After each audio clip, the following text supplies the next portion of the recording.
बारिश में कहीं जाएंगे तो नहीं? होती रहे, कोई बात नहीं, ये तो आशीर्वाद है परमात्मा का। और बड़ी मुश्किल से हुई है अब की बार। हमारे वहाँ तो करनाल के एरिया में तो अभी तरस रहे हैं बारिश देखने के लिए। पता लगा है कि कल यहाँ भी बरसा तो उधर भी बरसा, तो बहुत अच्छी बात है।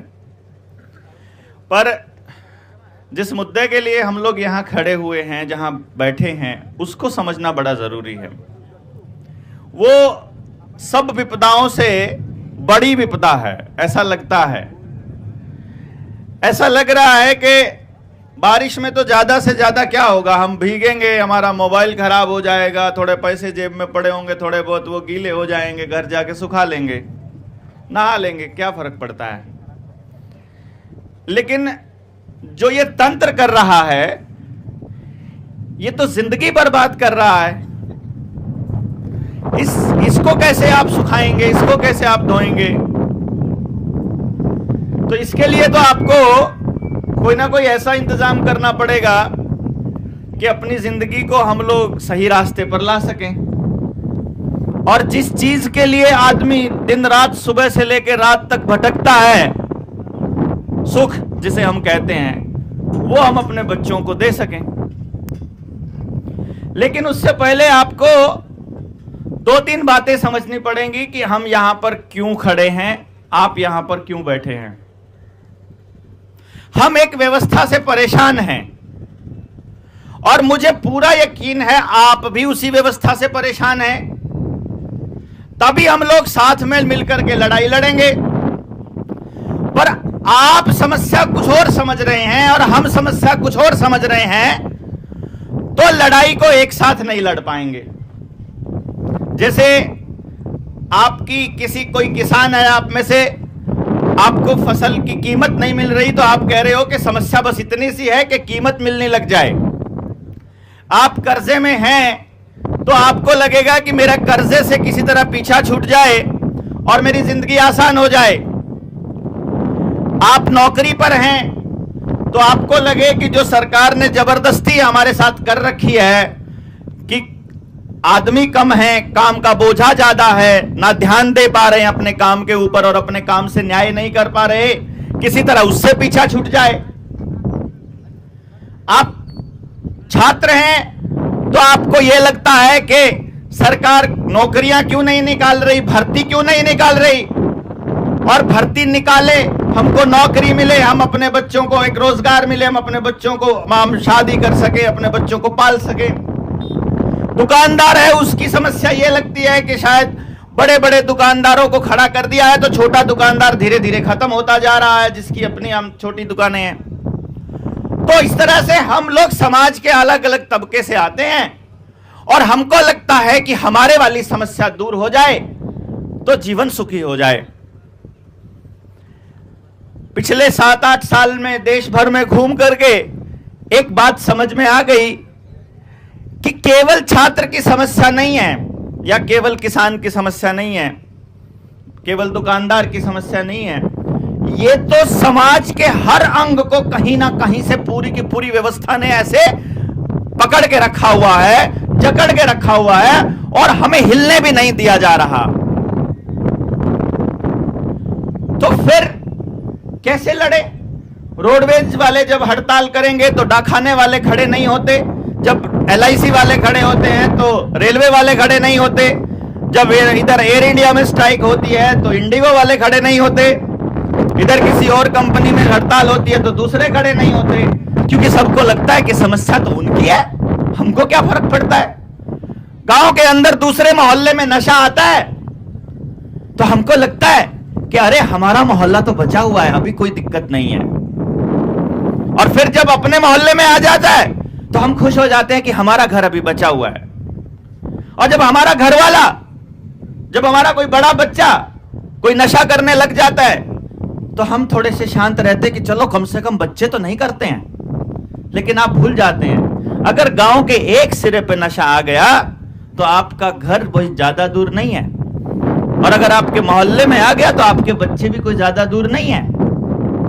जो भी गंदगी समाज में कहीं भी है, कोई भी गलत काम किसी के साथ भी हो रहा है, ये मान के चलिए अगला नंबर आप ही का है, क्योंकि जब बूचड़ खाने में सुअर होता है, इधर कतल खाने में गाय होती है, इधर ये जो पोल्ट्री हाउस में मुर्गे होते हैं, और जब वो काटते हैं उनको एक एक करके, तो जो मुर्गा कट रहा होता है उसके साइड वाला मुर्गा आराम से दाना चुग रहा होता है, उसको कोई फर्क ही नहीं पड़ रहा होता कि तेरे साइड में तेरा भाई, तेरा मुर्गा एक और कास्ट में कट रहा है, तो तू कुछ कर।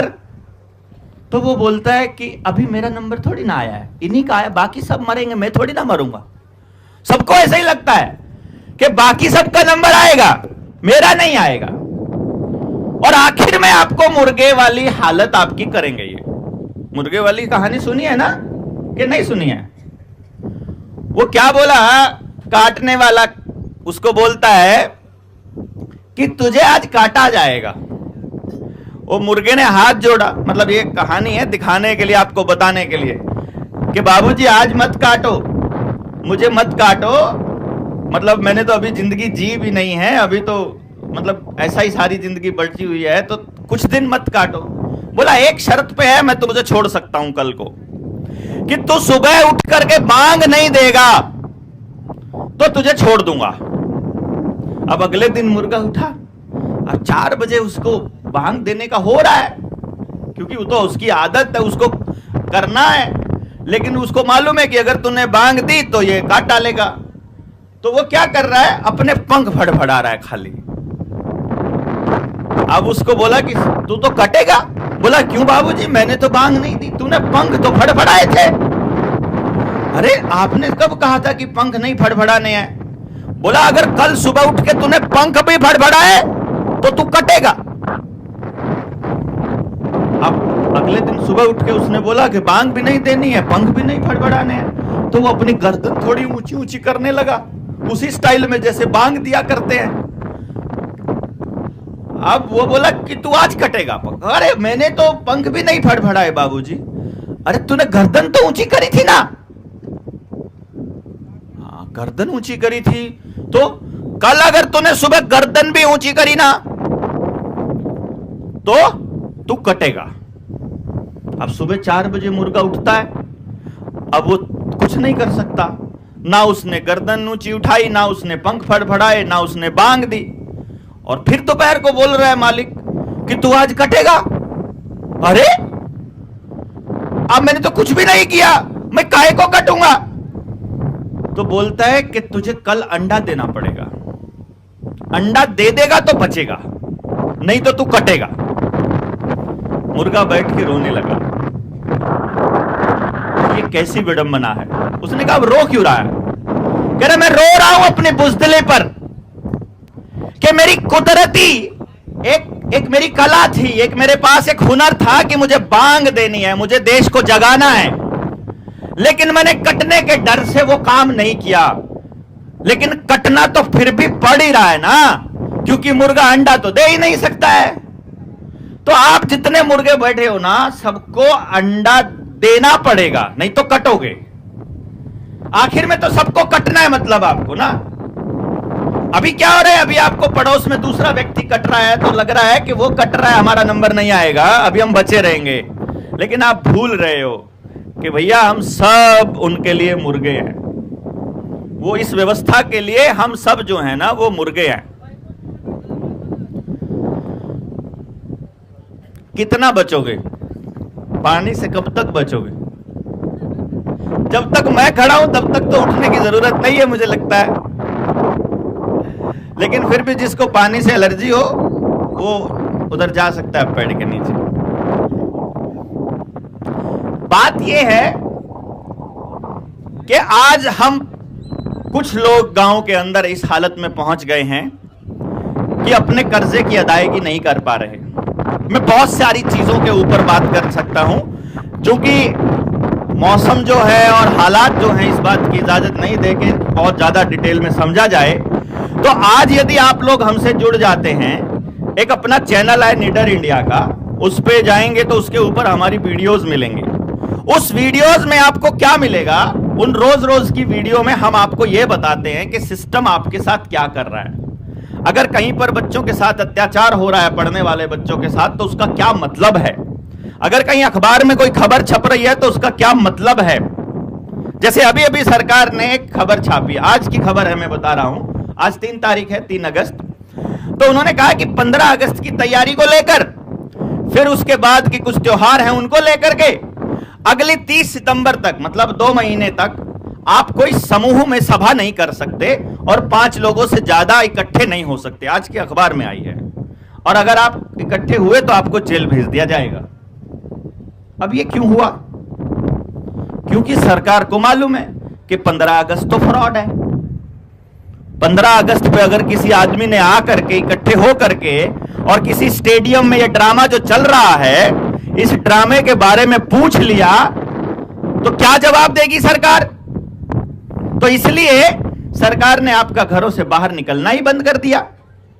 मालूम है क्या कि ये देश 15 अगस्त को आजाद नहीं हुआ था? पता है इस बात का कि नहीं पता? नहीं पता। हमने पूछा सरकार से चिट्ठी डालकर, हमने पूछा सरकार से चिट्ठी डालकर कि भाई ये देश कब आजाद हुआ, किससे आजाद हुआ, कब गुलाम हुआ था, किस आदेश के तहत गुलाम हुआ था और किस आदेश के तहत यह आजाद हुआ, किससे आजाद हुआ, 14 अगस्त को भारत का मालिक कौन था, 14 अगस्त 1947 को भारत का मालिक कौन था और 16 अगस्त 1947 को कौन था? कृपया करके हमें वो दस्तावेज उपलब्ध कराया जाए, ठंडा नहीं, बोतल में नहीं, गिलास में, कि वो उपलब्ध कराया जाए दस्तावेज जिसके तहत ये आदेश, मतलब जिसके तहत ये आजाद हुआ था, और उसकी प्रमाणित प्रति हमको उपलब्ध कराई जाए। जानते हो सरकार ने क्या कहा? भारत कब आजाद हुआ, किससे आजाद हुआ, किस दस्तावेज के तहत आजाद हुआ?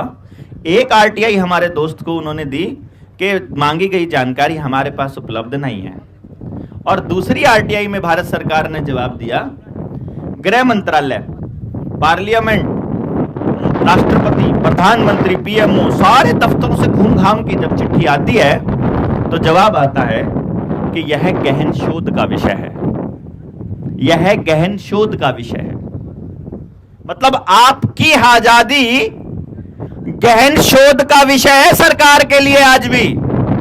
अगर सरकार के पास वो कागज नहीं है जिसके तहत आप आजाद हुए हो, तो किसके पास होगा भाई? अगर वहां बैठे उन गुंडों के पास अगर ये नहीं है कोई कागज, तो किसके पास है? समझ रहे हैं उस बात को? अगर कोई चीज गलत है, मान लो मैं ये कहता हूं कि साबित करो कि जो सामने खड़ा है वो देवेंद्र बलहारा है, साबित करना है, तो एक दूसरा व्यक्ति बाबूलाल जी कह दें कि मान ले कि ये देवेंद्र बलहारा नहीं है। भाई दो ही चीज हो सकती है ना, या तो ये देवेंद्र बलहारा है या फिर ये नहीं है। अगर है तो साबित हो गया। अब दूसरी कंडीशन बची कि मान लेते हैं कि ये देवेंद्र बलहारा नहीं है। अगर ये देवेंद्र बलहारा नहीं है तो हमने इसके कागज देखे, इसके साथ आए लोगों से पूछा, इसके पिताजी का नाम तो श्री नफे सिंह है, ये तो इसी गांव से रहता है, ये व्यक्ति जो रहता है इसके, ये तो सबसे बड़ा बच्चा है अपने पिता का। तो जब सारे के सारे प्रमाण ये कहते हैं कि ये तो देवेंद्र बलहारा ही है, तो जो पहली लाइन हमने बोली थी कि मान लेते हैं देवेंद्र बलहारा नहीं है, वो गलत हो गई। अगर वो गलत हो गई तो साबित हो गया कि ये देवेंद्र बलहारा है। मैं ये क्यों बोल रहा हूं? इतनी सारी बात उल्टी पुल्टी सी लग रही होगी आपको, क्या देवेंद्र बलहारा ले आए? क्योंकि हमने सरकार से एक बात पूछी कि भैया जी जो पैसा तुम हमको दे रहे हो, ये पैसा तुम हमको असली रुपया दे रहे हो कि नकली रुपया दे रहे हो? आरटीआई में पूछे गए सवालों के जवाब बता रहा हूं मैं आपको, अपने घर पर बनाई हुई बात नहीं है ये। क्योंकि हमारी जेब में रुपया या तो असली है या तो नकली है, दो ही चीजों है। ऐसा तो नहीं हो सकता कि आधा नकली आधा असली। बताइए बाबू, ये ऐसा हो सकता है कि आधा नकली हो आधा असली हो, कि एक तरफ का असली है इधर का नकली है, या फिर इधर पार्ट देंगे इसको, एक तरफ का असली एक तरफ का? ऐसा तो नहीं होगा ना। या तो ये पूरा का पूरा नोट असली है या तो ये पूरा का पूरा नोट नकली है। अगर ये असली है तो कैसे पता चलेगा? भाई अगर मैं इस नोट के जैसा नोट अपने घर में फोटो स्टेट करके रख लूं तो क्या वो भी 200 रुपए में चलेगा? अब सरकार बोल रही है कि नहीं वो तो नहीं चलेगा। अच्छा नहीं चलेगा, इसका मतलब जो इस पे छपा हुआ है वही चीज हम छाप लें तो वो नोट भी चलेगा क्या 200 रुपए में? क्यों नहीं चलेगा भाई? उसके छापने वाला नोट ही क्यों चलेगा भाई?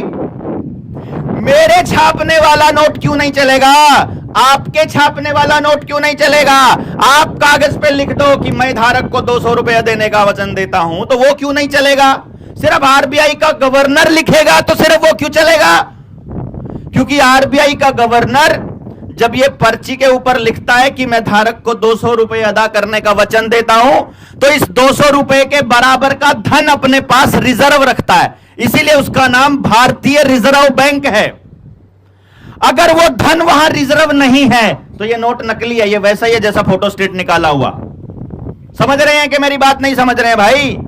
अगर इस नोट के बराबर का धन वहां रिजर्व बैंक में रखा है तो ये नोट असली है, जाकर के अपना रिजर्व बैंक से वो धन अपना ले सकते हैं। और यदि इस नोट के बदले रिजर्व बैंक ने धन नहीं रखा है तो ये नोट नकली है। तो कोई ना कोई पैमाना होता होगा।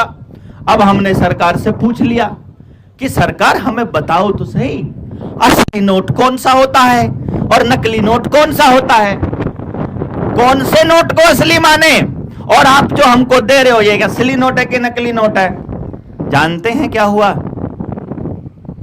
एक बड़ा कमाल का बात हुई। हमने कहा सरकार से, आरबीआई से बकायदा, आरटीआई में, और उसका जवाब हमने क्या दिया वो बता रहा हूं। हमने कहा देश के अंदर, दुनिया के अंदर भारत की मुद्रा के रूप में, करेंसी नोट, बैंक नोट के रूप में नकली और असली नोट चल रहे हैं, ताकि देश की जनता ये पता लगा सके कि असली कौन सा है और नकली कौन सा है।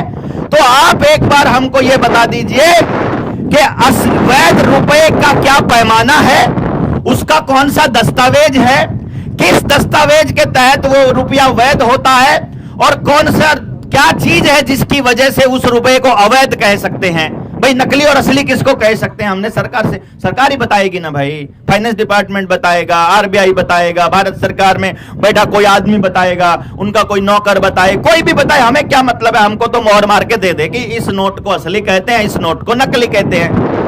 तो रिजर्व बैंक ने एक लाइन बोली, उस लाइन का मतलब बता दीजिए, फिर हम समझ जाएंगे। जो पढ़े लिखे लोग हैं चाहे अनपढ़ लोग हैं, कोई फर्क नहीं पड़ता, गरीब अमीरी से कोई फर्क नहीं पड़ता भैया, आप यूपी के हो के बिहार के हो के इधर करनाल के हो के अमेरिका के हो।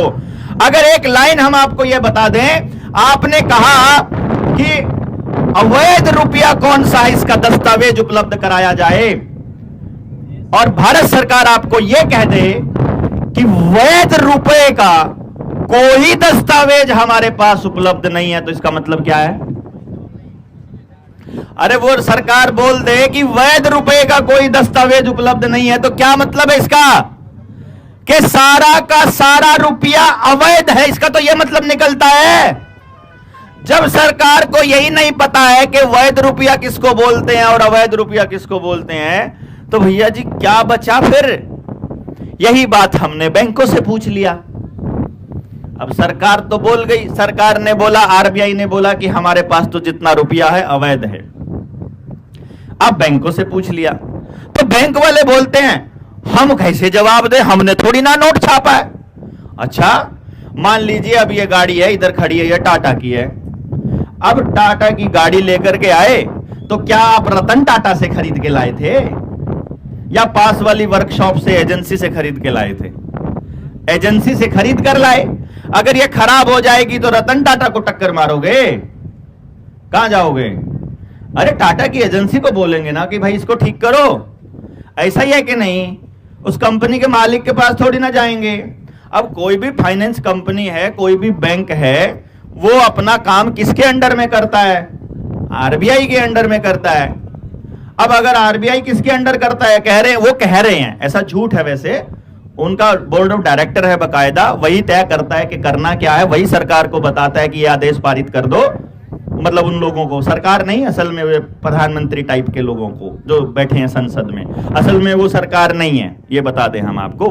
वो ऑर्गेनाइजेशन है, एक गुंडा राज है, जैसे कि इस समाज में चल रही है पुलिस तंत्र है। ये बंदूक के दम पर हमको डराते हैं, लाठी डंडों के दम पर।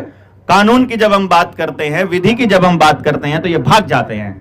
फिर इनके पास एक ही रास्ता बचता है कि इनको लाठी डंडों से पीट डालो, इनको कोर्ट कचहरी के चक्करों में डाल दो, ये अपने आप दुखी होकर के भाग जाएंगे। इनका इतना पैसा वेस्ट करवा दो, इनकी हड्डियां तोड़ करके फेंक दो। ये सिर्फ इतना जानते हैं, इससे आगे इनको नहीं मालूम है। वो ऊपर बैठी ऑर्गेनाइजेशन जो बैठी है, उससे हमने पूछा कि भाई तुम्हें बता दो। अब सरकार, वो जो प्रधानमंत्री पीएमओ कार्यालय है, जो फाइनेंस मिनिस्ट्री है, वो भी बोल रही है कि हमको नहीं मालूम है। रिजर्व बैंक ऑफ इंडिया बोल रहा है हमको भी नहीं मालूम है। जितने आपके आसपास के बैंक हैं, ये जो शहर में है, और जो फाइनेंस कंपनी है, वो कहती है हमको भी नहीं मालूम है रुपया कहां से छपता है।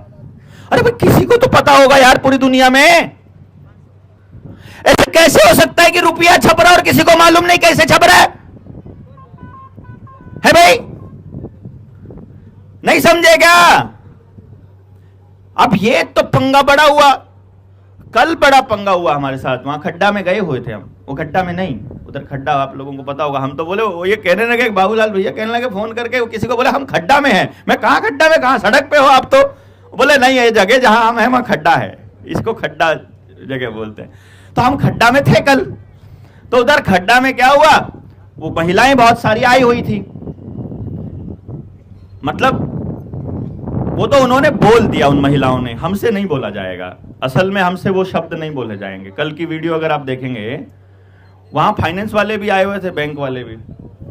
हमने सिर्फ इतना ही पूछा कि देखो बैंक वाले भैया, तुम हो, चाहे पुलिस वाले हो, चाहे न्यायालय है, चाहे आप हैं, चाहे हम हैं, विधि ये कहती है कि किसी के साथ भी अन्याय नहीं होना चाहिए। कि अगर मैंने आपसे पैसा लिया है तो मेरा फर्ज है आपको पैसा वापस करने का, है कि नहीं? और हम लोग डरते भी इसीलिए हैं क्योंकि हम ये मानते हैं कि हमने सरकार से पैसा लिया। अब हमने सरकार से पूछ लिया कि तुमने जो पैसा दिया वो असली है कि नकली है, और वो बोल रहे हैं कि असली का तो कोई कागज अपने पास नहीं है, तो इसका मतलब तो नकली है। अगर वो ये कह दे कि हमारे पास असली का कागज नहीं है, नकली है, लेकिन भारत के संविधान में और हमारे आईपीसी में, अभी आजकल भारतीय न्याय संहिता जो भी नाम उन्होंने ड्रामा कर दिया, उसमें अभी वो कह रहे हैं कि नकली नोट लेना और देना तो अपराध है। तो इसका मतलब जो उन्होंने अगर हमको नकली नोट दिया है तो बैंक वालों की जेल होनी चाहिए। देखो, असली नोट दिया है तो हम देनदार हैं, और अगर नकली दिया है तो पहले उनकी जेल होगी, बाकी बात बाद में करेंगे। गलत तो नहीं कह रहा हूं जी बुजुर्गों, है कि नहीं? अब हमने सिर्फ वो दस्तावेज लगा करके पूछना शुरू किया, महिलाओं से बोला। मैंने अपने एरिया की बात बताई उनको कि वहां ये बहुत हरामी लोग हैं, बैंकों वाले। मैं आपको बता रहा हूं, इतने हरामी हैं ये। आपका क्योंकि बैंक का जो अकाउंट है वो ऑनलाइन है सारा कुछ, और उनके पास सबके अकाउंट नंबर पड़े हैं, आधार कार्ड के साथ जोड़ रखा है, आपकी जमीन के कागज भी जोड़ रखे हैं, घर में कितनी गायें हैं, कितनी भैंस है, उनके कान पे भी फास्टैग लगा रखा है, आपकी गाड़ी की, मोटरसाइकिल के कागज भी उन्होंने आधार कार्ड के साथ जोड़ रखे हैं। तो आधार कार्ड आपका दे दो आपने, तो आपके बारे में सारी जानकारी आ जाती है। इनके परिवार में इतने लोग हैं, उनकी ये उम्र है, वो यहां पर पढ़ते हैं, इतना पैसा खर्च करते हैं, इतनी आमदनी है, इतने डंगर हैं, इतनी जमीन है, इतना लोन है, इतने बैंक में पैसे हैं, सब आ जाएगा आपके बारे में। पता लग जाएगा कि ये तो खाली हो चुका है, इसका बैंक का खाता खाली हो चुका है। उसी टाइम बैंक वालों का फोन आएगा, जी लोन ले लो, लोन ले लो। आपको भी लगेगा जरूरत है, जरूरत पड़ेगी तो करेंगे। ये लोग आपके बच्चों के स्कूल को बेहतर नहीं करेंगे, लेकिन ठेके की अवेलेबिलिटी खूब अच्छे से करेंगे, ताकि आपका जो मर्द मानस है वो ज्यादा से ज्यादा दारू पिए। वो चाहते हैं कि आपका आदमी ज्यादा से ज्यादा नशा करे, क्योंकि आपका आदमी नशा करेगा तो घर से पैसा बर्बाद होगा ना, तभी तो आप उस पोजीशन में पहुंचोगे कि बच्चों को कैसे पढ़ाएं। तो फिर एक स्वयं सहायता समूह के नाम पर, एक सेल्फ हेल्प ग्रुप के नाम पर वो एक महिला को पकड़ेंगे गांव में से, जिसको बोलना अच्छे से आता होगा ढंग से, वो समझा सकती है कि अरे इतना पैसा ले लो, तुम बिजनेस कर सकते हो, ब्याज ब्यूज कोई भी है नहीं है, तो तुमको इतना लौटाना है, बस उतना ही लौटाना है जितना दिया। तो आदमी क्या सोचता है कि आज पैसा नहीं है जेब में, कोई बात नहीं, मैं इस पैसे को लेकर के अभी का काम चला लेते हैं, बाद में देते रहेंगे धीरे धीरे। अब जब आमदनी नहीं है और आपने पैसा लेकर खर्च कर दिया, किसी शादी में खर्च कर दिया, कि मकान पे लगा दिया, बेटा मोटरसाइकिल ले आया, आप एक मोबाइल ले आए, आपने और कहीं पे बच्चे की फीस भर दी, ऐसी जगह खर्च कर दिया जहां से आमदनी ना आती हो, तो पैसा तो खर्च हो गया। अब हमारे पास देने के लिए कुछ बचा नहीं। अब वो पहले महीने आएंगे, किस्त जमा करो, किस्त जमा नहीं कर रहे हैं तो दूसरी महिलाओं को बोलेंगे, उसको बोलो किस्त जमा कराएगी। वो बाकी की महिलाएं उसके पीछे पड़ेंगी कि यार तुम करो, हमारा भी खराब हो रहा है रिकॉर्ड। वो भी नई बात बनेगी तो उनका आदमी हमारे घर आएगा, हम सोचेंगे भाई हमने तो पैसा देना है, आओ भैया बैठो, हम तो इज्जत से बैठाते हैं, और वो हरामजादा उधर हमारे वहां क्या बोला एक जगह पर। और यही बात कल खड्डा में हुई। उन महिलाओं ने बताया कि चाहे अपनी इज्जत बेचकर पैसा दो, हमको पैसा चाहिए। ये बात बोली बैंक वालों ने, हरामियों ने। कलेजा निकल के आता है इज्जत वाले आदमी का कि नकली पैसे के बदले में तुम हमारी असली प्रॉपर्टी तो ले ही रहे थे, जमीन मकान दुकान तो ले ही रहे थे, अब तुम हमारे घरों की इज्जत भी लेने लग गए। और हम लोग नपुंसक बने देखते रहेंगे। जो अपने आप को मर्द कहता है, उनके घरों की इज्जत नीलाम होती रहेगी और हम चुप रहेंगे। ये हालत हुई। कल महिलाओं को समझ में आ गया कि जितना रुपया दे रखा है वो तो सारा नकली है। और हमने एक बात बोली, देखो भाई, तुमने जब हमको पैसा दिया तो पूरा लिखित में जांच पड़ताल किया था। अब हमें पता चला तुमने फ्रॉड किया, पहले तो हमको नहीं मालूम था, हमको पता चला, तो अभी लिख के दे दो कि तुमने हमको असली रुपया दिया है, इसमें क्या दिक्कत है? बैंक वालों को लिख के देने में क्या दिक्कत है? जब मैंने लिख के दे दिया कि मेरा नाम देवेंद्र बलारा है, मैंने लिख कर दे दिया ये मकान मेरा है, मैंने उसके कागज भी आपको दे दिए, मैंने अपना आधार कार्ड भी दे दिया, ड्राइविंग लाइसेंस भी दे दिया, घर का राशन कार्ड भी दे दिया, मैंने तो अपने सारे कागज तुमको दे दिए, तुम तो दो कुछ ना कुछ हमको, तुम कोई मालिक थोड़ी हो मेरे। भाई बात गलत है कि सही है? सही है ना भाई? तुम हमको कोई कागज तो दो कि जिससे हमें पता चले कि तुमने हमारे साथ कोई फ्रॉड नहीं किया है। लिखित में लिया था, लिखित में लेंगे। लिखित में अगर हमको तुम देते हो कि तुमने हमको असली रुपया दिया है, हम देनदार हैं, हम जैसे चाहे मर्जी लेकर के आए तुम्हारा पैसा लौटाएंगे। हम किसी को यह नहीं कहते हैं कि आपने लिया हुआ पैसा लौटाना नहीं है, लेकिन कबाड़ के बदले पैसा नहीं देंगे। हमको खाली फोटो स्टेट नोट पकड़ा के, हमको खाली मोबाइल में डिजिट ट्रांसफर करके तुम हमको कर्जदार बना रहे हो। वो बोलते हैं ये जो डिजिट भेजा है, ये जो नोट है, चाहे फोटो स्टेट, ये इसके बदले में तुमको सामान तो मिलता है, सामान मिलता है, लेकिन भारत के रुपए की कीमत का सामान नहीं मिलता है। ये समझना, भारत का रुपया अलग है और रिजर्व बैंक का रुपया अलग है, ये दोनों पता होना चाहिए। 1 रुपये का नोट है किसी के पास, यहां पे खड़ा कोई बैठा है क्या आपके पास? अभी है? इस नोट को देख लेना, मैं आपको मोबाइल पे दिखा देता हूं, इधर मेरे को देना। 1 रुपये का नोट जिसके घर में रखा हो, सर्च कर लेना गूगल के ऊपर, आप ढूंढना किसी के पास रखा हो तो उसका फोटो मंगा लेना और उसके देखना। कोई नहीं, हो गया। ये 1 रुपये का नोट है, ये मोबाइल में दिखाएंगे और इधर मैं आपको दिखा रहा हूं। इस 1 रुपये के नोट के ऊपर लिखा है भारत सरकार। क्या लिखा है? सिर्फ इतना ही लिखा है, भारत सरकार, कुछ नहीं लिखा। और भारत सरकार सबसे ऊपर और नीचे 1 रुपया और बाकी के निशान लिखे हैं। ये लिखा है इस नोट पर। अब 1 रुपये को नोट को छोड़ करके बाकी किसी भी नोट को एक बार उठाकर देखो, उसके ऊपर लिखा है भारतीय रिजर्व बैंक। जो आपके पास ये नोट है ना, 200 का, 100 का, 2 का, 5 का, जितने का भी हो, उसके ऊपर लिखा है भारतीय रिजर्व बैंक। हमने दिमाग में आया, ये भैया 2 तरह के नोट कैसे हैं? बैंक वालों की शाही खत्म हो गई थी, थोड़ी शाही लगनी थी, ज्यादा लगनी थी। इस 2 रुपए के नोट पे, 5 रुपए के नोट पे भारत सरकार लिखने में क्या जाता है भाई? और 1 रुपए के नोट के ऊपर भारतीय रिजर्व बैंक क्यों नहीं लिख दिया? तो पता चलता है कि भारतीय रिजर्व बैंक भारत का नहीं है और भारतीय रिजर्व बैंक सरकारी भी नहीं है। तो जितने बैंक हैं सारे प्राइवेट कंपनी हैं।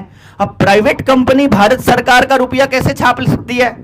वो नहीं छाप सकती है। लेकिन प्राइवेट कंपनी भारत के रुपए की कीमत के बराबर के बैंक नोट छाप सकती है। यह उन्होंने अपना आरबीआई एक्ट 1934 बना करके रख दिया। भारत का रुपया नहीं छाप सकती, भारत के रुपए की कीमत के बराबर के नोट छाप सकती है। इसीलिए हमारे बड़े बुजुर्गों ने कभी नहीं कहा 100 रुपए देना, वो बोलते थे 100 रुपए का नोट देना, 100 रुपए का नोट देना, ऐसा बोलते थे ना। 50 का नोट या 50 की पर्ची, 10 की पर्ची, पर्ची बोलते थे, वो कभी 10 रुपए नहीं बोलते थे। रुपया हमेशा चांदी वाले को रुपया बोला उन्होंने। 1 रुपये को, 1 रुपया जो चांदी वाला है उसको बोला, 1 रुपया जो कागज वाला उसको बोला। 1 रुपए वाले को कभी भी नोट नहीं बोला, और 2 रुपए से ऊपर वाले को कभी रुपया नहीं बोला, क्योंकि वो स्मार्ट लोग थे। लेकिन इन्होंने हमारे साथ क्या किया, हमको टेलीविजन के नाटक में, फिल्मों में, मोबाइल में, धंधे में, सुबह से लेकर रात तक कर्जे में डुबो के हमको ऐसा बना दिया। हमारे पास रिसर्च करने का टाइम ही नहीं है, हमारे पास भाईचारे में बैठ के बात करने का समय ही नहीं है, हमारे में एक दूसरे के साथ दुख सुख में शामिल होने का समय ही नहीं है। इन्होंने हमको ऐसा बना दिया, हम सब लोग अलग अलग कट गए। तो अपनी बात इकट्ठे होकर के रखें कैसे? जब बात इकट्ठे होकर के रखेंगे नहीं तो बात का पता नहीं चलेगा, बात का पता नहीं चलेगा तो हम खोज नहीं करेंगे, खोज नहीं करेंगे तो उनसे सवाल नहीं पूछ सकते। तो इन्होंने क्या किया कि जो भारत के रुपए के बराबर का नोट छापा करते थे, उसके बराबर की मूल्य का नोट छापा करते थे, थोड़े दिनों के बाद रिजर्व बैंक ने खेल खेलना शुरू किया कि बिना रुपए की कीमत का छाप लेते हैं भैया। रुपए की कीमत का मतलब है जितना 1 रुपए की भारत की कीमत है उसके बराबर का सोना भारतीय रिजर्व बैंक के पास रखा होना चाहिए। अगर हमारे नोट के बैक में सोना नहीं रखा है, कितना सोना है मालूम है? अरे मालूम है 1 रुपए के बदले कितना सोना है? किसी को नहीं मालूम है। एक हमारी जो पेपर करेंसी एक्ट 1870-1882 के हिसाब से, कॉइनेज एक्ट 1906 के हिसाब से कैलकुलेशन करते हैं ना, तो 15 रुपए की एक मोहर बनती है। ये भी फ्रॉड है वैसे, 10 रुपए की एक मोहर बननी चाहिए, बट फिर भी हम ये कहते हैं तुम 15 के हिसाब से कर दो भैया हिसाब हमारा। 15 रुपए की एक मोहर का मतलब है 15 रुपए में 1 तोला सोना, 11.664 ग्राम सोना। अगर इतना सोना रिजर्व बैंक के पास रखा है तो वो 15 रुपए छाप सकता है, अगर वो नहीं रखा तो नहीं छाप सकता। तो इसके हिसाब से जब 11.664 ग्राम को 15 से भाग देते हैं तो 1 रुपए की कीमत निकल कर आती है 777 मिलीग्राम सोना। 1 रुपए की कीमत निकली 777 मिलीग्राम सोना। उस रुपए को, अगर उस 777 मिलीग्राम सोने को अगर इन वाले नोट में लेने जाते हो तो लगभग 6000 रुपए में आता है। उतना ही सोना, समझ रहे हो ना? जितना सोना भारत के 1 रुपए में आता है उतना सोना रिजर्व बैंक के 6000 रुपए में आता है। इसका मतलब अगर बैंक वालों ने आपको 60,000 रुपए का लोन दिया हुआ है तो आपके 10 रुपए की बराबर की कीमत है। अगर उनको 6 लाख रुपए का लोन दिया हुआ है तो हमारे 100 रुपए की बराबर की कीमत है। अब भारतीय रिजर्व बैंक का रुपया दिया है तुमने, ब्रिटिश इंडिया वाला, अगर भारतीय रिजर्व बैंक वाला दिया है तो उसके 6 लाख में जितना सामान आएगा भारत के असली रुपए में 100 रुपए में उतना ही सामान आएगा। तो यह बात हमको समझ में आ गई। अरे सारे देश के साथ इतना फ्रॉड हो रहा है। देखो भैया, वो तो छाप लेते हैं, वो तो एक मोबाइल में ऐसा लिखा है, उन्होंने तो कंप्यूटर पे ऐसे टक टक टक किया, हमको तो 1 लाख का भी कर्जदार बना देंगे, 10 लाख का भी कर्जदार बना देंगे, 6 लाख का भी बना देंगे। उन्होंने हमको 6 लाख का कर्जदार बना दिया। असल में उस 6 लाख में जो सामान आएगा वो 100 रुपए में आ सकता है, और हम सुबह से लेकर रात तक दिहाड़ी करेंगे, जमीन बेचेंगे, डंगर बेचेंगे, दूध बेचेंगे, हम पैसा कमा कमा के उनको 6 लाख रुपया, भारत का रुपया। आप जो रुपया कमाते हो वो अंग्रेजी रुपया कमाते हो, भारतीय रिजर्व बैंक का या भारत का? अरे भैया, भारत के नागरिक हो तो कहां का रुपया कमाओगे? भारत का रुपया कमाओगे ना। तो भारत के 1 रुपए में उतना सामान आना चाहिए जितना उनके 6000 रुपए में आता है। और अगर यह बात गलत है तो एक काम करो, उन बैंक वालों को बोलो तुम लिख कर दे दो कि हमने जो लिखा है वो गलत है। भाई इतना तो लिख ही सकते हैं कि तुम्हारा जो रुपए का ये मान जो तुमने बनाया है, जो तुमने ये हिसाब किताब बनाया है, ये गलत है। इतना लिखने में तो बैंक वालों का कुछ नहीं जाता ना। मेरी बात समझ रहे हैं? अगर कोई बैंक वाला अब आपके पास आए और अगर अपने आवेदन लगाया हुआ है सारे जने लोग मिलकर के ये तो पूछ ही सकते हैं कि भाई जो दिया है कागज पे लिख करके हमने आवेदन, उसका लिखित में संतोषजनक जवाब दे दो, या इतना भी नहीं बोल सकते? और अगर वो किसी को अकेला देख करके सड़क पर रोक लेते हैं, आपकी गाड़ी पकड़ते हैं, मोटरसाइकिल पकड़ते हैं, तो उनका इलाज भी कर सकते हो मिलके? अरे इलाज कर ही सकते हो ना, इलाज करना तो आता होगा। गुंडों का इलाज आपकी एकता के अलावा दूसरा नहीं है। और ये कल खड्डा में किया, वो जो बैंक वाला था वो आकर के स्टेज पर हमारा माइक हमसे लेकर के बोला हमने कुछ सवाल पूछना है। मैंने कहा पूछ लीजिए। वो मैंने उन्हें पूछा कि अगर तुम तो कह रहे हो असली है कि नकली है, इस चक्कर में मत लोगों को उलझाओ, तुम मत बहकाओ, इनका काम तो हमारे वाले दिए रुपए से ही चलता है, अगर हम रुपया नहीं देंगे तो ये अपनी बेटी की शादी कैसे करेंगे? वहां महिलाएं थी खड़ी होकर के उसको बोली, साले तेरे भरोसे हमने बच्चे पैदा किए हैं क्या? और थे धड़ाधड़ सड़क पे गिर के वहीं पे दोनों तीनों को खूब कूटा दबा करके। हमने तो बड़ा कहा भैया मत मारो यार, मार इलाज नहीं होता है, पर हम क्या करें, वो इतनी बदतमीजी से पेश आते हैं। वहां एक औरत ने बताया कि हमको ऐसा बोलता है कि चाहे अपनी इज्जत बेच करके लाओ, हमको पैसा चाहिए। वहीं पर बोला हुआ, उन्होंने वहां भी बोला हुआ। मैंने तो अपने इधर की बात बताई थी, हमारे वहां होता है, पता चलता है तो इधर भी करके सबके सामने ऐसे बदतमीजी से पेश आते हैं, सबको गालियां देते हैं ये हरामी। तो फिर इसका मतलब जब तक आप लोग अकेले अकेले रहोगे, जब तक आपको बात का मतलब नहीं पता, तब तक तो आपके साथ ऐसे ही छल होता रहेगा, वो तो परमानेंट होता रहेगा। 6000 की लूट, 6000 गुना की लूट। नहीं समझ रहे? 100 रुपए में आना चाहिए जो सामान 6 लाख में आता है। इतना मजबूत है भारत का रुपया। लेकिन ये भारत के रुपए को मांगो तो, भारत के रुपए में डील करना शुरू करो तो, इनके इस रुपए का बहिष्कार करेंगे तभी तो, इस सरकार का बहिष्कार करेंगे तभी तो, ये वोट देने का बहिष्कार करेंगे तभी तो।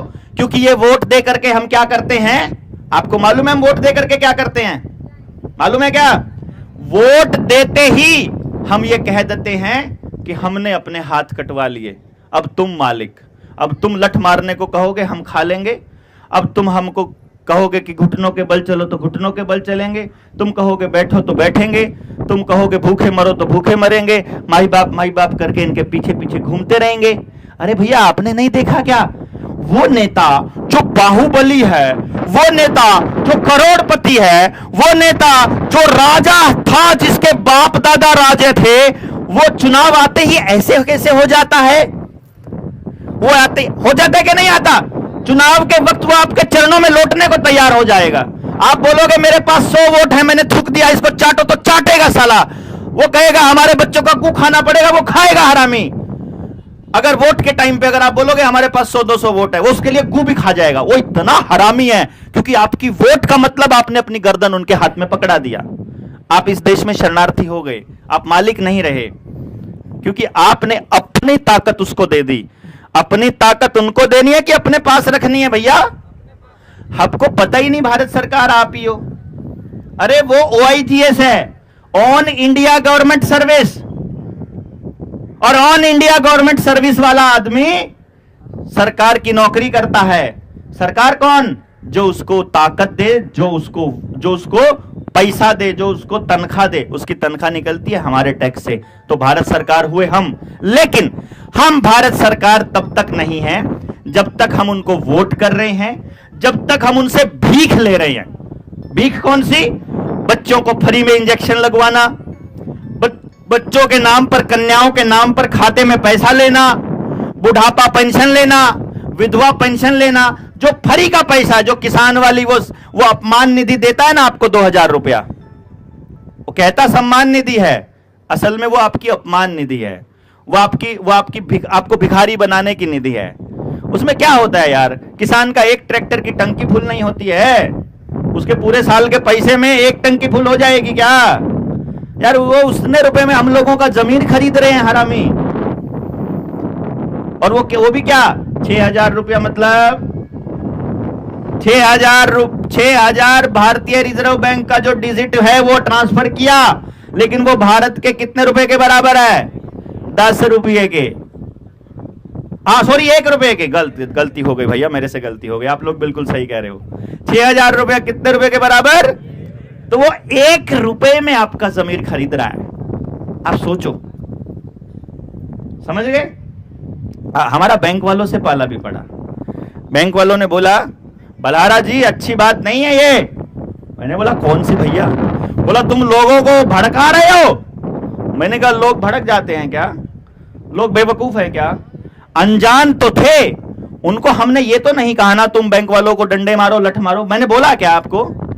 मैंने ये तो नहीं बोला। मैंने बोला हमको ने तुमको लिखित में सब कुछ दिया, तुम हमको लिखित में दे दो। विधि तो यही कहती है ना भाई, हमारे अंदर शंका है उसको दूर करो, बात खत्म। अगर वो दूर नहीं कर रहा है तो गुंडागर्दी है भाई, फिर इलाज पक्का करना पड़ेगा। मैंने ऐसा कभी नहीं बोला कि आपने पैसा उसका चुकता नहीं करना है। मैंने बोला विधि के अनुसार करेंगे, कानून के अनुसार करेंगे, नियम के अनुसार करेंगे। नियम वो नहीं जो तुमने बनाया, नियम वो नहीं जो मैंने बनाया, नियम वो ही नहीं जो कुदरती है। नियम वो होगा ना जो कुदरती है। कुदरती नियम क्या कि जो लिया है वही देंगे। तो लिया क्या है वो बता दो। अरे भाई गलत बात है क्या? जो दिया है वो बता दो क्या दिया है। भारत का असली रुपया दिया है कि भारतीय रिजर्व बैंक का नकली रुपया दिया है, बस इतना सब पूछ रहे हैं। तुम उसका जवाब दे दो और हमसे पैसे ले लो, और अगर तुम्हारे पास जवाब नहीं है तो हमारे पास पैसा नहीं है, बात खत्म। और अगर तुम इधर आए तो अपनी जान माल के नुकसान के तुम जिम्मेदार। अब वो बैंक वाला बोलता है कि तुम हमको भड़का रहे हो, इनको लोगों को भड़का रहे हो। मैंने कहा भड़का नहीं रहा हूं भाई, तुम बता दो एक बात जो मैंने गलत कही हो, एक बात जो गलत कही हो। देखो पुलिस आएगी, हमको यहां से डंडे मार देगी, रात सुबह उठाएगी, रात को डंडे मार के छोड़ देगी, कोई और मुकदमा कर देगी, धारा 144 का हमने उल्लंघन किया इस पे कर देगी, देशद्रोह का कर देगी, लेकिन ये कभी नहीं लिखेगी एफआईआर में कि मैं रुपए को नकली बोल रहा था। मैं तो बोल रहा हूं ना सरेआम, मैं तो कह रहा हूं ना, अरे मुकदमा करो, पुलिस हम पे मुकदमा करो, हम हाथ जोड़ते हैं, हमसे पैसा चाहिए, हमसे 3, 4, 5 लाख रुपया ले लो, हम पे मुकदमा करो कि हम रुपए को नकली बोल रहे हैं। इस लाइन पे बोलो, हमको मुकदमा करो कि हम बोल रहे हैं कि तुमने फ्रॉड किया। सारा देश के सामने खड़े होकर के बोल रहे हैं, कोई छुप के थोड़ी बन रहे हैं, वीडियो बन रही है ना। भेजो ना थाने के पास, भेजो ना मुख्यमंत्री के पास, भेजो ना प्रधानमंत्री के पास, और बोलो कि हम झूठ बोल रहे हैं। लेकिन बकवास घर में बैठ करके कर सकते हैं, यहां करके डिबेट कीजिए, बात कीजिए। बैंक मैनेजर बोला अच्छा एक काम करिए बलारा जी। मैंने कहा बताइए। गांव वालों को बोलिए कि जो नकली रुपया लिया है वो नकली ही वापस कर दे। चलो आपने बोला कि नकली दिया, मैंने बोला हाँ। बोला नकली रुपया दिया है तो नकली ही वापस कर दे। मैंने कहा वो है ही नहीं है कहीं पर। बोला है, ऐसा कैसे है नहीं है? मैंने कहा मैं बताता हूं तुम कैसा देते हो रुपया, और जरा गौर फरमाना, आपको मालूम पड़े। मेरी जेब में, ध्यान देना, मैं बैंक हूं। अभी सोच लो, कहानी खेलते हैं, एक नाटक करते हैं। मैं बैंक हूं, मैं आया आप लोगों के पास, मैंने बोला मेरी जेब में 1 लाख रुपया है, मैं 1 लाख रुपया आप लोगों को लोन देना चाहता हूं, तो मैं कितने रुपए का लोन दे सकता हूं ज्यादा से ज्यादा? अरे बोल के बताइए। 1 लाख से ऊपर का भी दे सकता हूं क्या? 1 लाख से कम का दे सकता हूं क्या? हाँ दे सकता हूं भाई, 1 लाख से कम तो दे ही सकता हूं। 1 लाख से ज्यादा नहीं दे सकता, 1 लाख से कम दे सकता हूं, लेकिन ज्यादा से ज्यादा 1 लाख दे दिया। तो मैंने क्या किया, मैंने अपना 1 लाख रुपया इधर या जो मेज पर बैठे हैं इनको बांट दिया, 25-25 हजार रुपया। और मैंने बोला कि मुझे कल इस, आप जो महीने में किस्त देते हो, कई लोग रोज की किस्त देते हैं, जो छोटा लोन देते हैं वो डेली की देते हैं, तो मैं कल की किस्त की बात कर लेता हूं। मैं इनको बोलता हूं कि कल तुम सबने 2-2 हजार रुपया मुझे लोन वो देना है, इंटरेस्ट ब्याज का देना है। तो अगले दिन ये चारों मुझे कितना पैसा देंगे? 2-2 हजार के टोटल कितना हो गया? 8 हजार रुपया मेरे को पास आ गया। वो 1 लाख तो इन्हीं के पास है ना, लेकिन और कोई रुपया अगर कहीं पर ना हो तो वो जो 8 हजार रुपया लिया मैंने, वो उसी 1 लाख में से लिया है ना। ऐसा थोड़ी है कि इनके पास जाने के बाद वो 1 लाख रुपया अंडे दे देगा और उसमें से और रुपए निकल आएंगे, ऐसा तो नहीं होगा। वो 1 लाख तो 1 लाख ही है। तो इसमें से इन्होंने 8 हजार रुपया मुझे दे दिया। अभी मैंने इनसे कितना लेना है? वो तो ब्याज लिया ना, इनसे कितना लेना है? तो है इनके पास 1 लाख। अब इनके पास 1 लाख बचे हैं क्या? उनमें से मैंने 8 हजार तो ले लिया, लेकिन अब मैंने क्या किया, ये 8 हजार लेकर के मैंने इनको दे दिया ब्याज पे। अब इनको दे दिया और इनको बोला कि तुमको भी कल 2 हजार रुपया देना है। या जो जो भी इसका ब्याज बनता है, मैं कैलकुलेशन कर रहा हूं, मोटा मोटा कैलकुलेशन, ताकि सबको समझ में आए। तो अब 5 जनों ने मिल करके मुझे देना है कुल मिलाकर के 10,000 रुपया। कितना देना है? अब 10,000 रुपया इन्होंने दूसरे दिन मुझे दे दिया। अब इनके पास जो रुपया है वो मैंने लेना कितना है? 1,08,000। ये तो 10,000 तो सिर्फ ब्याज है ना, ये तो मेरा आ गया। अभी तो जो मूल है वो तो इनके पास ही पड़ा है। फिर मैंने जो अगले दिन का 10,000 आया वो मैंने आगे दे दिया। अब अगले दिन मेरे पास 12,000 है, वो 1,18,000 मैंने लेना है, लेकिन अगले दिन का 12,000 मेरे पास आ गया और अब मैंने वो इनको दे दिया। अब आप सोचो मार्केट में रुपया कितना है? 1 लाख, और मैंने लेना कितना है? 1,30,000। देखो कमाल की बात, रुपया आपके पास 1 लाख, वही रुपया घूम रहा है ना। जब मैंने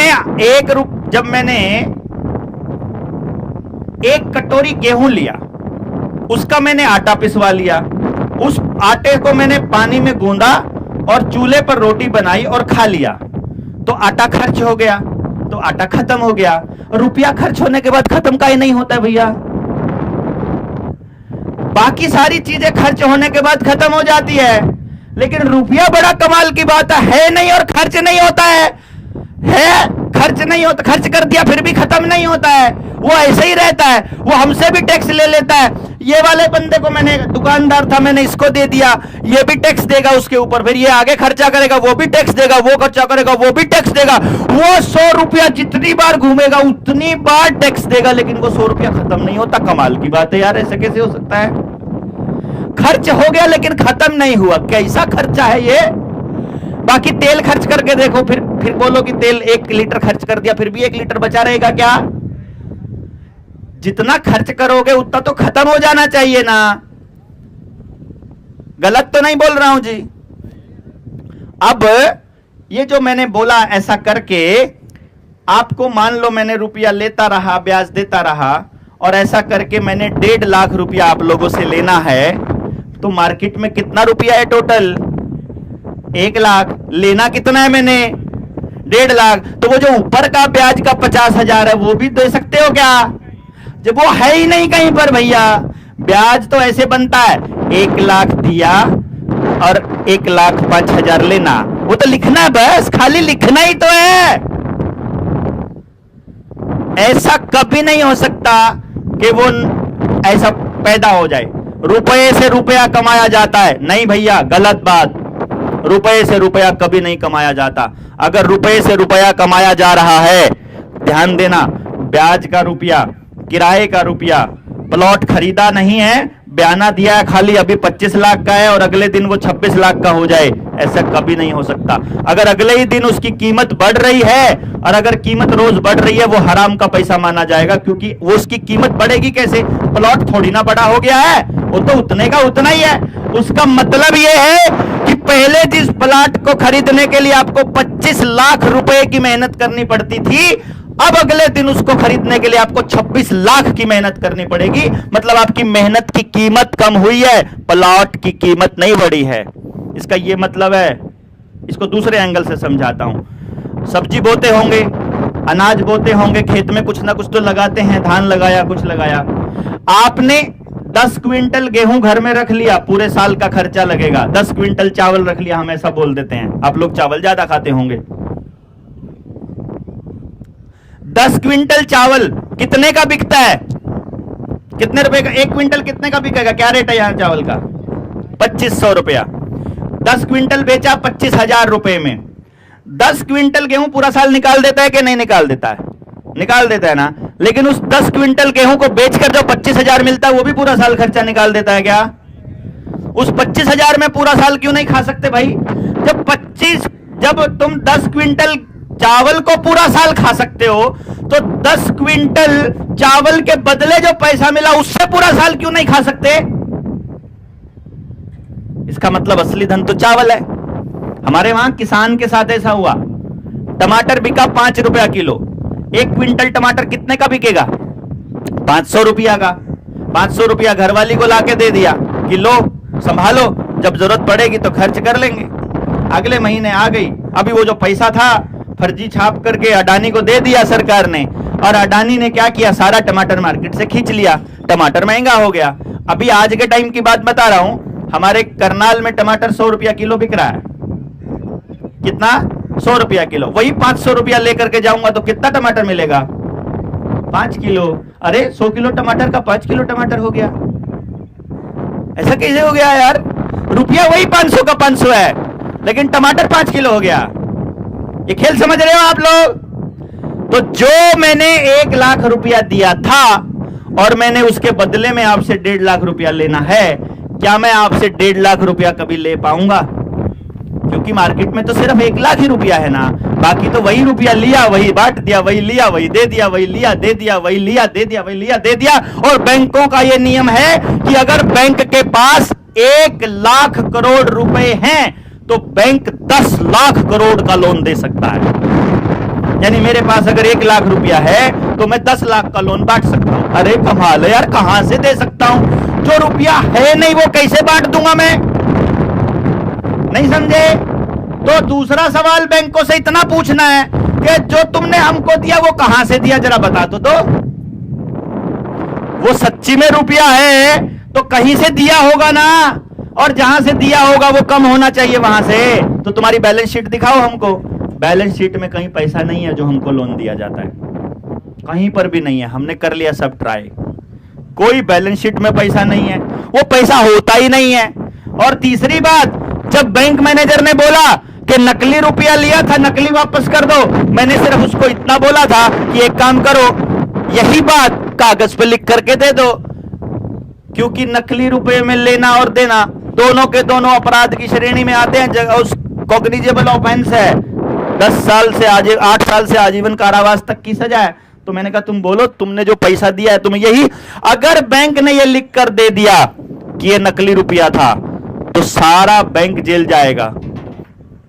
इसलिए बैंक कभी लिख कर नहीं देगा, आरबीआई कभी लिख कर नहीं देगी, सरकार कभी लिख कर नहीं देगी। तो अगर असली रुपया है ये लिख कर नहीं देगी तो इसका मतलब क्या है कि रुपया नकली है। क्यों जी? नकली लिख कर नहीं देगी, क्योंकि लिख दिया तो जेल में जाएंगे पक्का, तो वो कुछ नहीं बोलेंगे, बस चुप हो जाएंगे। फिर बैंक मैनेजर ने कहा कि तुम लोगों को भड़काते हो, गलत भड़काते हो। मैंने कहा भैया जी मैंने क्या भड़काया है, जरा डिटेल में तो बता दो। उसने बोला तुम बोलते हो कि सोना होना चाहिए रिजर्व बैंक के पास, तब छाप सकता है रिजर्व बैंक। मैंने कहा बिल्कुल ठीक बात, कोई ना कोई तो नियम होगा छापने का, अगर नियम नहीं है तो मैं फोटोस्टेट करा के तुमको दे दूंगा, वही मान लेना तुम रुपया, क्योंकि वो तो फोटोस्टेट के बराबर है। नियम बताओ ना कौन सा है। बोला सोने का नियम नहीं है, तो किस चीज का है? अरे किसी चीज का तो होगा भाई, ये मान लेते हैं सोने का नियम नहीं है, कोई तो नियम होगा। बोला नहीं। तो मैंने कहा अगर किसी नियम के बिना बैंक नोट छाप सकता है तो इसका मतलब बता दो मैनेजर साहब। तो मैनेजर साहब बोलते हैं कि इसका मतलब है कि बैंक को या आरबीआई को पैसा छापने के लिए अब सोने की जरूरत नहीं है और किसी नियम की जरूरत नहीं है, मतलब कि आरबीआई जितना चाहे पैसा छाप सकता है। मैंने कहा पक्की बात है ना? बोला हाँ। मैं कहा जब चाहे छाप सकता है, जितना चाहे छाप सकता है? बोलता हाँ। मैं कहा पक्का बता दे? बोला हाँ। तो तुम वो भी छाप लो जो हमसे लेना है कि नहीं? जब तुम मनमर्जी से जितना चाहे छाप सकते हो तो हमारे वाला भी छाप लो, और अगर किसी नियम से छापते हो तो वो नियम बता दो। बस इतना ही तो मांग रहे हैं यार, हम क्या गलत मांग रहे हैं भाई? या तो नियम है छापने का या नियम नहीं है। नियम नहीं है तो हमारे वाला छाप लो, और नियम है तो हमको नियम बता दो, बात खत्म यार। इससे ज्यादा हम कुछ नहीं मांग रहे देश की जनता। और अगर ये बात पूछने के लिए भी अगर आप घरों से नहीं निकल सकते तो अपने बच्चों की गुलामी के लिए तैयार रहना भैया। मैं आपको बता रहा हूं, अगर इतना सब जानने के बाद भी आप बैंक वालों को विधि के अनुसार पैसा नहीं देते हो और आप लुटते पिटते रहते हो तो भैया आप कसूरवार हो अपनी गुलामी के लिए। फिर मुझे मत कहना, अपनी बुरी हालत के जिम्मेदार आप खुद हो, क्योंकि आपने कभी इन चीजों की जानकारियां इकट्ठी नहीं करी, कभी आपने ऐसे लोगों को सुना नहीं जो आपको ये सच्चाई बताते हों, और कभी उस पर गौर नहीं किया जो बता रहे हैं। अभी भी चिल्ला चिल्ला के अरे इसने तो राजनीति करनी होगी, अरे तो इलेक्शन लड़ता होगा, इसका तो धंधा चलता होगा, ये पता नहीं क्या क्या बोलते रहते हैं ऐसे लोगों को, बोलने वालों को, लेकिन कोई फर्क नहीं पड़ता है। हमको पता है कि मेरा बच्चा गुलाम होने वाला है अगर इसी रास्ते पर सरकारें रही तो, और अगर हम लोग नहीं उठे तो मैं तो अपने बच्चे को बचाने के लिए निकला हूं जरिया। आपको जगाने का मकसद ये नहीं है कि मुझे आपकी चिंता बहुत पड़ी है, मुझे नहीं पड़ी भैया। आपकी चिंता पड़ी होगी अजय भैया को, आपकी चिंता पड़ी होगी बाबूलाल को, मुझे तो मेरे बच्चे की पड़ी है। पर मेरे को समझ में आता, मैं आपके बच्चे को नहीं बचाऊंगा तो मेरा कैसे बचेगा? अगला नंबर मेरा ही तो आएगा। वो मुर्गे वाली हालत मेरी तो होने वाली है। तो मैं तो अपने बच्चे से की हालत को बचाने के लिए डरता हुआ चिल्ला रहा हूं भैया। और आपको अगर अपना बच्चा बचाने, अगली पीढ़ी बचानी है तो आपको करना पड़ेगा ये काम। ये सिरदर्दी जो हम उठा करके चले हुए हैं, जो स्वाधीन भारत जनता सरकार मोर्चा के लोग चले हुए हैं, ये सिरदर्दी आप सबको उठानी पड़ेगी। एक भी आदमी गांव के अंदर कर्जदार है तो उससे बात करनी पड़ेगी। कर्जा कौन सा रुपये में लिया था, असली लिया था कि नकली लिया था? बैंकों से पूछ के तो देख लो, एक आवेदन तो लगा के देखो जरा, क्या फर्क पड़ता है। और ये बात आपको समझनी पड़ेगी। अगर आप नहीं समझे तो फिर कोई कुछ नहीं कर सकता। अच्छा, मेरे ख्याल से अगर एक खाली कागज पे बैंक वालों को लिख करके दे दोगे, कुछ भाषा हो आपकी, उससे भी काम चल जाएगा। और यहां तो मैंने अजय की कहानी सुनी, अजय ने कैसे अपने लड़ाई लड़ी, न्यायालय में भी लड़ाई लड़ी, खुद खड़ा हुआ और बैंक वाले भागे। अब यहां कोई कुछ नहीं करता है। लेकिन क्या होता है मैं आपको बताता हूं, आपकी जरूरत क्यों है हम लोगों को, कि जब वो देखते हैं तंत्र वाले, सरकार वाले, बैंकों वाले, देखो बैंक वाले, पुलिस वाले की जेब में जितना मर्जी रुपया ठोक सकते हैं, क्योंकि वो तो छाप लेते हैं। उनको क्या फर्क पड़ता है भैया, वो तो छाप लेते हैं ना मनमर्जी का रुपया।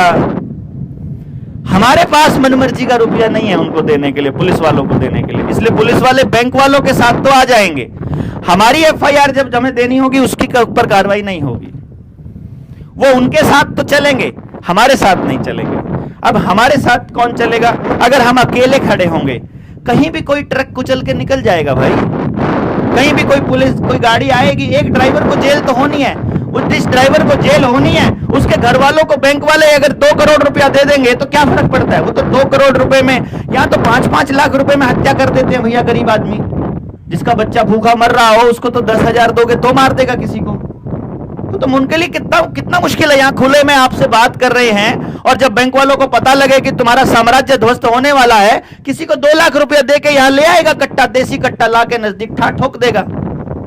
अरे प्रधानमंत्री राजीव गांधी को नहीं छोड़ा भैया उन लोगों ने, जब उसने ग्राम स्वराज देने की बात की, जब उसने 73वां संशोधन की बात करी, तो आतंकवादियों के नाम पर लगा दिया कि आतंकवादियों ने मार दिया। कल को सड़क के ऊपर सीसीटीवी कैमरे में दिखाई दे रहा है कि एक बाइक के साथ टक्कर हो गई, एक गाड़ी के साथ टक्कर हो गई, गाड़ी में से निकाल के सरिये मार मार के सिर में मार दिया।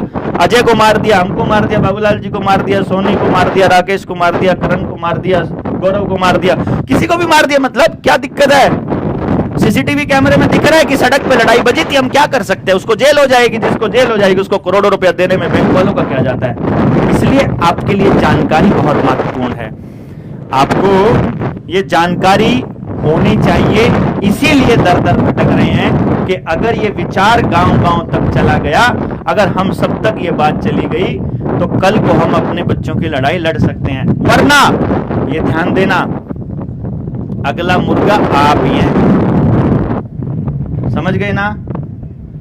ये समझ लेना कि ये जो लोन आपको मिला हुआ है ये कहीं है नहीं, ये पैसा जो आपको मिला है ये कहीं है नहीं। उन्होंने हवा में बस लिखा हुआ है कि आपके पास पैसा है, उन्होंने आपकी कॉपी में एंट्री कर दी कंप्यूटर में डालकर, और आप कर्जे में हो गए। वो कहीं नहीं है और आप कभी नहीं चुका पाओगे, कोई देश नहीं चुका पाएगा, कोई देश कह रहा हूं मैं आपसे। यहां नजदीक में है बिहार का बॉर्डर, नेपाल का बॉर्डर। मैं जब गोरखपुर आया था पिछली बार, मैं नेपाल गया था। 15 साल पहले नेपाल में राजा की हत्या कर दी गई।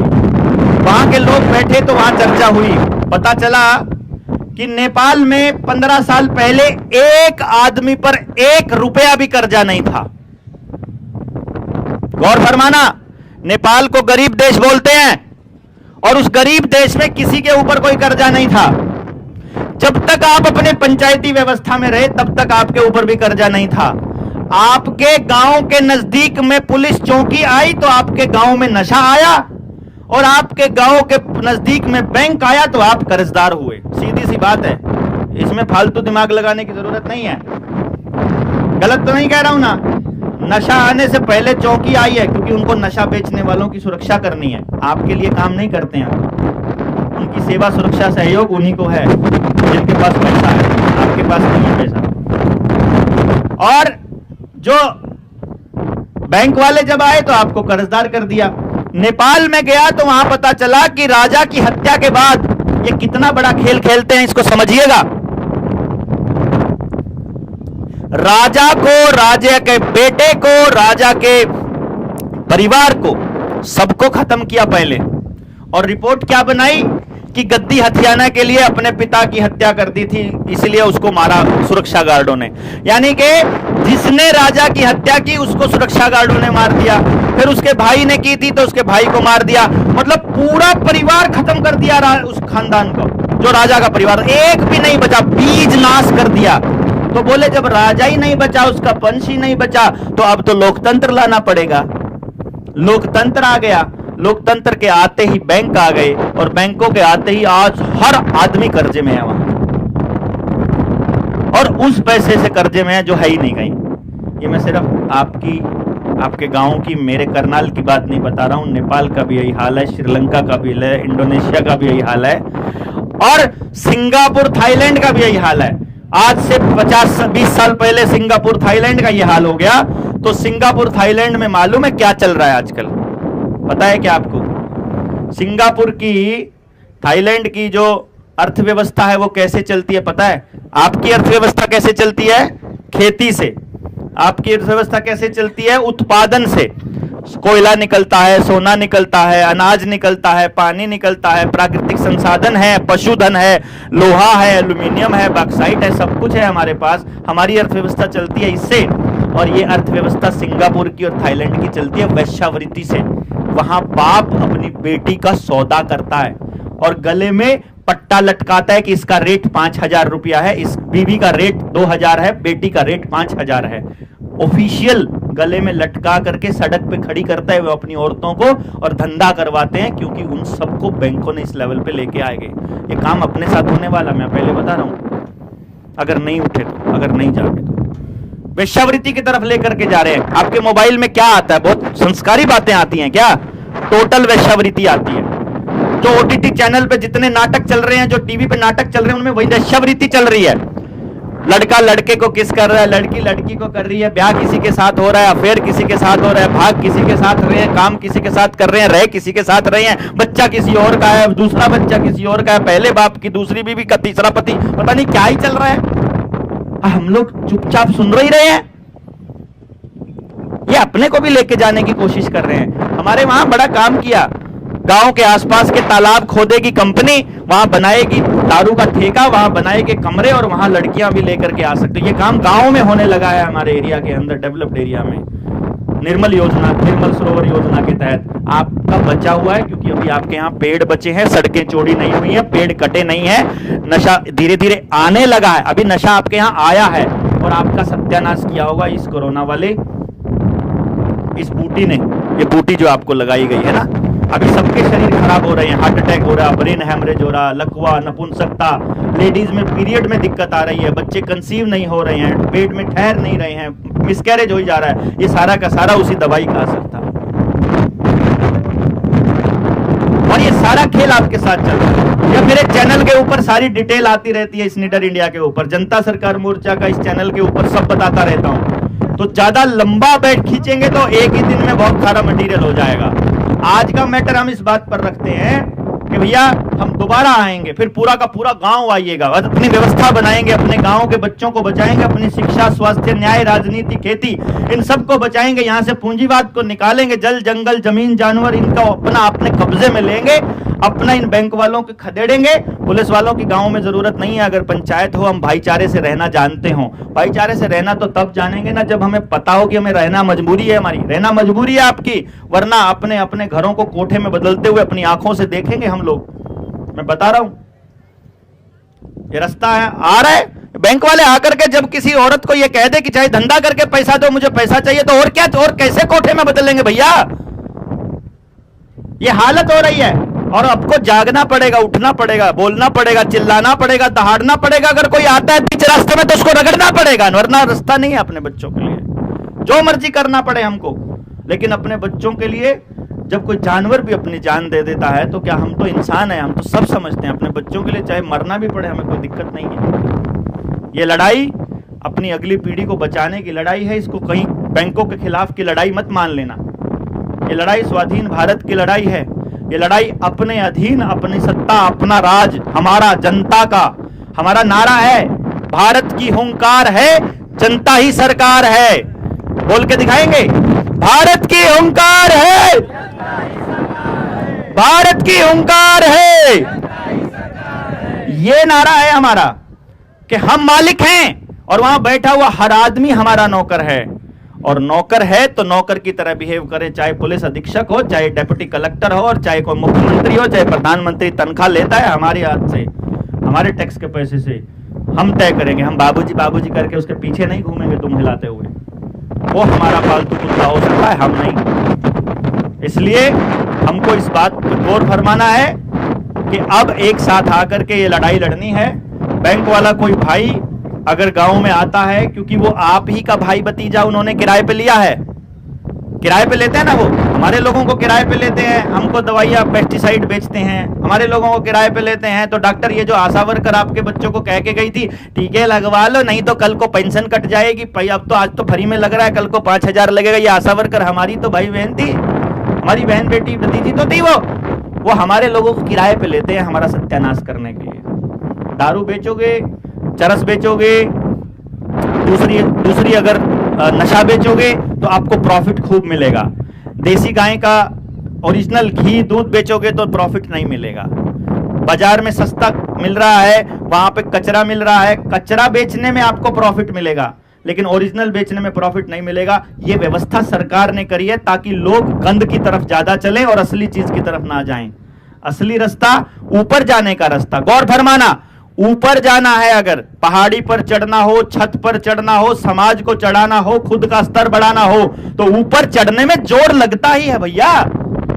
नीचे आने के लिए जोर नहीं लगाना, बस बॉडी को छोड़ दो, गोल हो जाओ, अपने आप गुड़ नीचे हो जाओगे बॉल की तरह। छोड़ दो बॉल को, बॉल गेंद को, सामान को छोड़ दो, नीचे अपने आप आ जाओगे, नीचे अपने आप आ जाओगे। ऊपर जाने के लिए जोर लगना है। तो ये ऊपर अगर अपने समाज को, अपने बच्चों के जीवन को लेकर जाना है तो जोर तो लगाना पड़ेगा भैया। और कोई दूसरा आदमी करेगा नहीं, दूसरा आदमी करेगा तो दिहाड़ी मांगेगा। तो दूसरे आदमी को दिहाड़ी क्यों दो, हम अपने हाथों से अपने बच्चों का भविष्य नहीं बना लेंगे क्या? नेता को क्या पड़ी है आपके बच्चों को भविष्य बनाने की?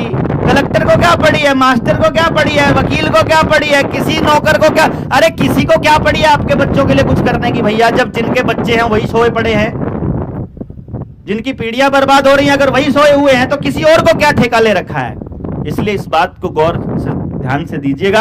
आपके बच्चे हैं, आपका गांव है, आपकी बर्बादी है, आप ही को खड़ा होना पड़ेगा और एक एक आदमी को बोलना सीखना पड़ेगा। इतने से बात नहीं बनेगी कि कर्जे वालों के खिलाफ बोल लो, हमको पूरी व्यवस्था समझनी पड़ेगी। जो मैंने शुरू में आपको बात कही थी कि रोडवेज की बर्बादी एयर इंडिया की बर्बादी के साथ और रेलवे की बर्बादी के साथ जुड़ी हुई है। डाकखाने की बर्बादी आपके किसान की बर्बादी और दुकानदार की बर्बादी से कनेक्टेड है। आपकी शिक्षा की बर्बादी, स्वास्थ्य की बर्बादी, राजनीति की बर्बादी, खेती की बर्बादी, ये सब की सब एक दूसरे से जुड़ी हुई है। तो हम सारी बर्बादियों को एक एक करके हमको चुन चुन करके समझना है और समझ में आ गया तो जो समस्या का कारण है उसको निकाल करके फेंक देना है। इसी से समाधान हो जाएगा। क्योंकि एक ही चीज याद रखिएगा कि नासमझी ही समस्या है और समझ ही समाधान है। बहुत सारे लोग ऐसा बोलते हैं, यार तुम समस्या पर बात करते रहते हो, समाधान पर तो बात करते नहीं हो। अरे हमको पता चल गया कि रुपया समस्या है, हमको पता चल गया कि रिजर्व बैंक समस्या है, उठा के फेंकना ही तो है, समाधान हो गया। जो समस्या है उसको उखाड़ के फेंक डालो, समाधान हो गया। समझ ही समाधान है। तो इसको समझिए, जितना हो सके एक दूसरे से जुड़िए और लोगों को जोड़िए। ये ड्यूटी सिर्फ अजय की ना हो कि आपके आसपास के लोगों को जोड़े, बल्कि आप सब लोग संगठित होकर के जोड़ना स्टार्ट कीजिए।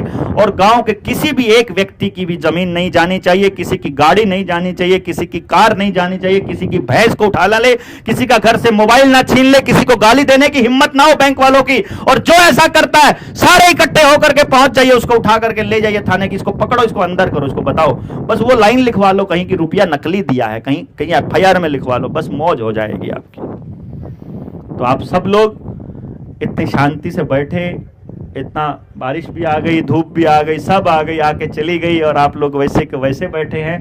मैं समझता हूँ बड़ी बात है। लड़ाई लड़ने के लिए ऐसे योद्धाओं की